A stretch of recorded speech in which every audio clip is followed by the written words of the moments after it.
Hey there, it's Sunday morning. This is finishing up this 99 Suzuki Intruder VL1500lc. Brought it in for a hard start, no start. Wouldn't even crank the motor over, it just stopped. The compression release cable on the rear one that feeds off the front was stuck, so the compression releases weren't working at all. Could get it to turn over if I held the compression releases up by hand. Replace the cable. Same thing, no start. It would click the compression releases up, but still not start. Messed around with the solenoid for the compression releases. Still wouldn't start. Had spark, but didn't have enough to bump the motor over. Pulled the starter off to test the starter. Brush is pretty much crumbled out when I pulled the cap off, like it'd been straining for a long time. This thing ain't got a bunch of miles on it, but I guess that compression release cable been stuck for a while. I had another solenoid for the compression release. Put that on there. It didn't make any damn difference. Had to use one laying around. Had to shorten the cable. It goes from the solenoid to the lever slightly. Basically, I just crimped the ferrule up inside of there to take up some of the slack because that cable was stretched too a little bit. Put a battery in here. Ended up putting another starter in it. Still wouldn't do shit. It's like the timing was off, way off.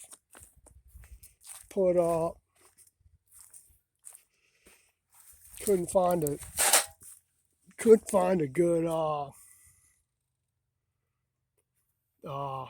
ignition module for it, and they're obsolete anyway. And besides, the last price they had listed was like $700, but obsolete, so you can't get it. Dyna makes a replacement box for them. It's adjustable. I just left it all on number 1 settings, which is close to the stock curve. 6,000 RPM rev limit, so it gives it a slightly more rev limit. And the rev limit will go up higher. I left all the timing marks on their number 1 settings, which is for pretty much a stock motor. This thing's got air cleaner kit and probably a jet kit in it. I believe the last time we had it off, when we cleaned the carbs out, it had a jet kit in there. And a set of pipes, drag pipes on here. Replace the box, and let's see if this thing will fire right up now. I got the clutch cable tied back so I don't have to hold it in while I'm starting it. Do that, give it a little bit of choke, and see what it does.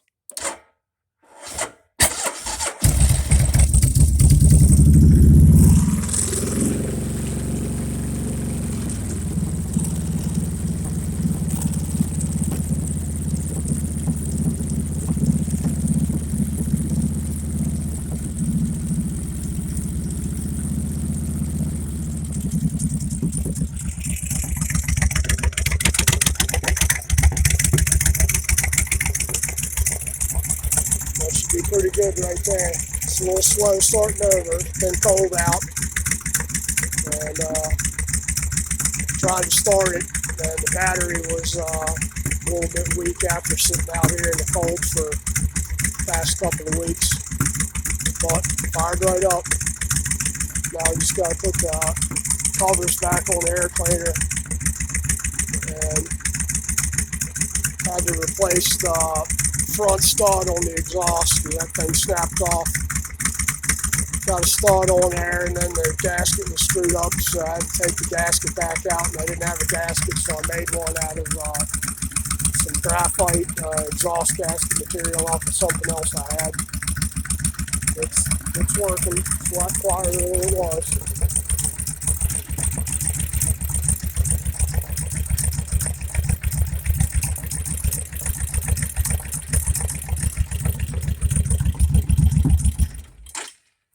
be about it. Just button it up, button the tank and stuff back on, check the air in the tires, and put the engine guard back where it needs to be. And that should be it for this one. It's just one of them things. Like I said, tested it before I replaced the box, and I had spark, but it's like the damn timing was off on it. Too far advanced to start. We'll button it up and take it for a state inspection tomorrow, and that should be it for this thing.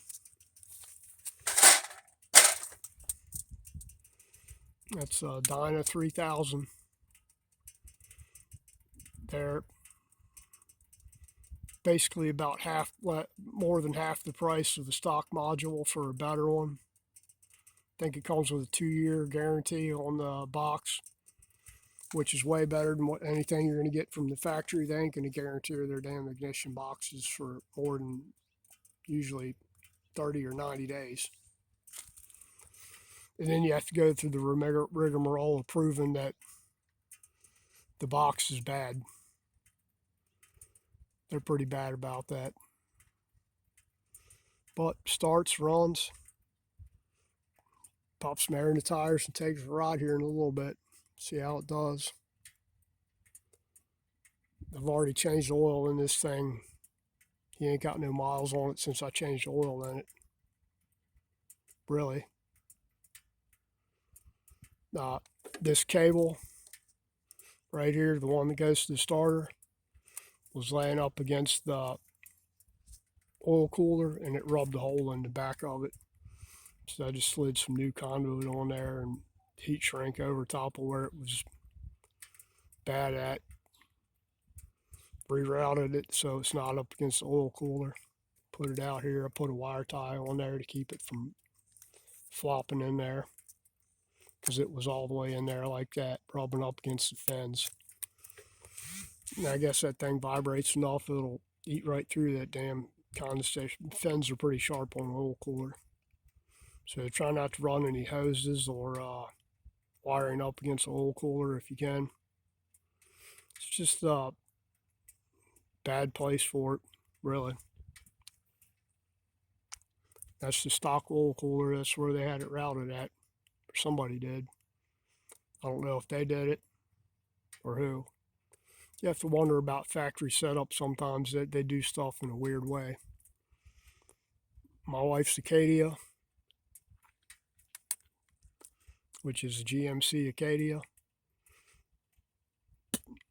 The stock routing for the low pressure line on the air conditioner rides right up against another piece, and it rubbed a hole right through it.